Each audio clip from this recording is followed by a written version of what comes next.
What up, what up, what's up, guys? Had to literally walk away for a little bit after market close because my mind was blown. Just if you were tracking the videos and just seeing kind of where I shifted to and what I'm doing, it's like every previous, runner kind of led into this one, right? All like the soaks, the tape reads and stuff like that, like led to this one. It was so phenomenal. All right.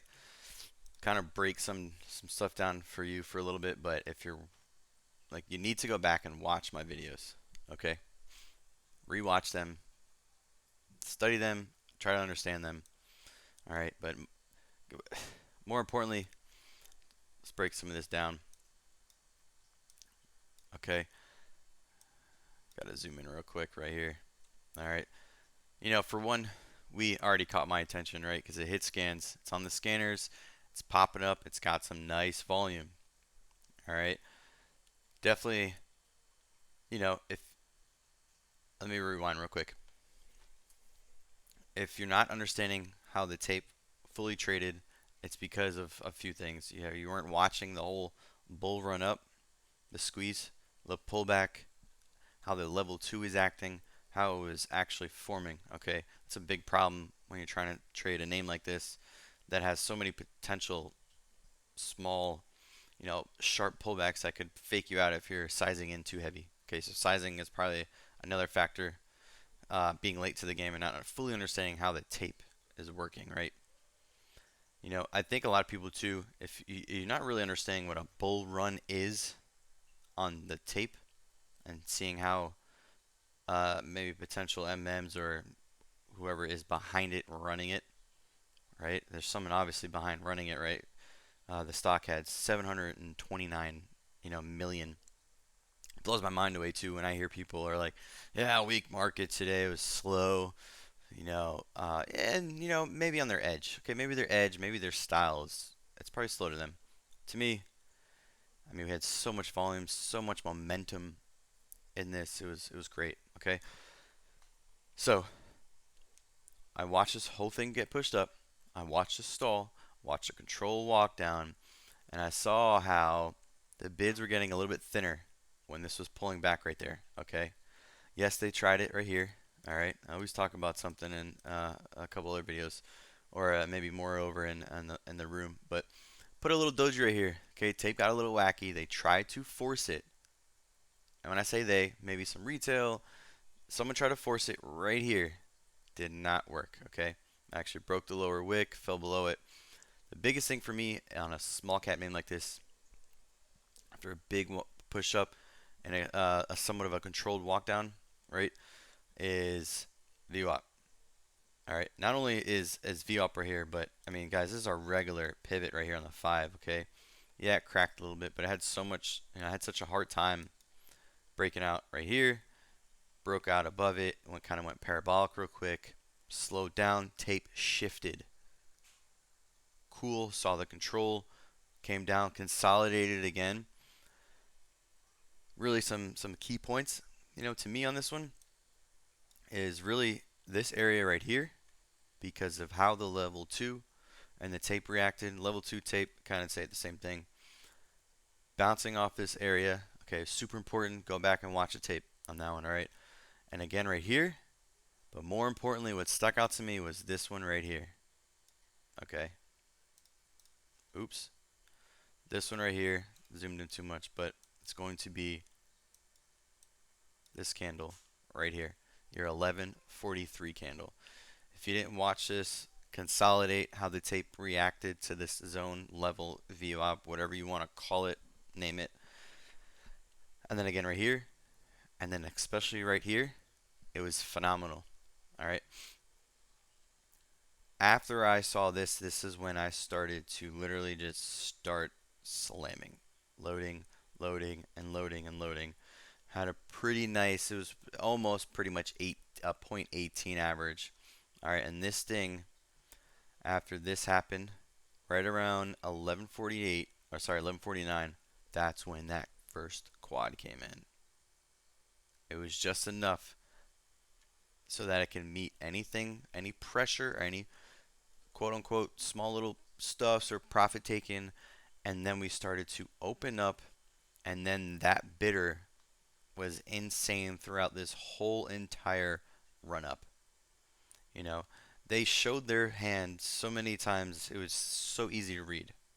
Okay, that's what kept me to hold. So when I talk about a scalp versus a hold, since I was able to get in on some key moments early, and then I understood what was going on, or the thesis was built with conviction. I then used that as a guide to when things were potentially topping off or potential backside came in. All right, I did short this too. I literally shorted it off this setup right here. Okay, tried it right here, and I covered some right here, and then I panicked a little bit. I was like, whoa, whoa, wait a minute. But then I remembered like there's so many games all throughout right here on level two, even right all throughout right here, and then this initiation, this 5 minute flag fail, right? What do you mean? You trade 5 minute flags? Yeah, I shorted this 5 minute flag, 100%. Okay, there's so many reasons why I shorted that, and get into something like that later. But rode this thing from 29 cents all the way down into right into close. So caught a really nice trade up and caught a really nice trade on the way back down. I this was one of the best trades too in my career, execution wise, and just being calm too, calm, steady. All these other plays ran into this. TTTO, right? So TTO, okay. I think I actually saved this. So when I say bull run, right? Remember yesterday, or video caught this whole one up. The bull run to me lasted from 5, 10, 15, 20, 30, 35, 40, about 45, 50 minutes of what we saw on we was right here on this one right here too. Okay, there's one that failed. I thought I kind of saw some of it. Okay, something very similar started to happen right here. The tape, the level two, some of the signal signs. But if you look right here, it's lasted for 5, 10 minutes. So a 10-minute one failed, followed through, really saw that quick, bailed. But TTOO, right? 40 minutes, 50 minutes, sorry. And then it's like boom, something out of left field comes, puts on the radar, and everything just clicks. And then it lasts for 11:35 all the way up 13:30, so 2 hours of a bull run tape. That is phenomenal. All right. Um, of course, all these lines, all these things, key pivots, whatever you want to do, that kind of helps you in that matter. But it was great. Everything that led into all these other trades again, like I'm super stoked, but I'm going to remind myself now that to ground myself because if these things don't pop up tomorrow or the next day, I'm kind of just gonna chill out. But phenomenal. I think that's all I really want to cover on this because I mean, kind of up only. There's some pullbacks right here, but if you really dig deep and really focus on like the beginning and then how it ran and rewatch the bidders on this, it's like if you don't want to short against something that just has an infinite bidder, an infinite soaker almost. It's just like just goes like this is a guessing game. So I waited for the short. Definitely had a nice 5 minute flag fail right here. Had basically the same read I got that set up right here. I saw it right here, and then I made sure no matter what on that short, I was just like, I'm not even gonna look. But sometimes I just the games are already there. It was clearly set into play right here when this thing is not cranking out, making hazard, or doing anything like that. Okay, but all right, guys. Much love. Let's keep getting better. Peace out.